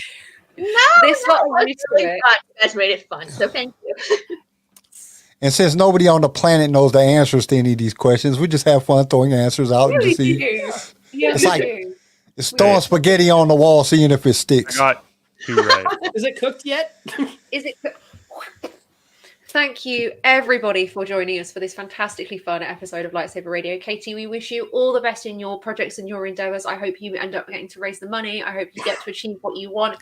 Feel free to keep us updated with the process and how things are going. We'd love to help share those ideas for you. That'd be amazing. If you ever need us to help get involved, we're here. We've got, we're experienced. Oh, trust me, I'm going to be tapping into everybody. I also just wanted to take a moment to let our viewers know we are slowly starting the process of transitioning solely to streaming via YouTube, just to make things a little bit more streamlined and easier for us, particularly while Kyle's health isn't the best. So we're going to be looking at moving away from Twitch and Facebook and Twitter and sticking solely to YouTube. But I know a lot of you join us from there anyway. It's why the chat is buzzing every week. I love to see it. And it also gives everybody a chance because on Twitter and Facebook and some of them other things, you can't be in the chat, and we want everybody to be included in the conversation. We love to hear you guys' ideas and your thoughts, and it's just so much more fun when we're interacting with everybody. So that's why we think that this is going to be the best process. Plus, we've talked to a few other people, and they went to that route, and they said it helped out a lot better with getting their channel promoted and getting more people in, so we can have a lot more fun and interact more with the is a Star Wars fan base, and that's what our ultimate goal is, to get everybody involved and get everybody, having fun. And that's why we're the Outrageous Star Wars Show. We want a bunch of outrageous people here. Many outrageous people that can come and be on here, come, because just more fun.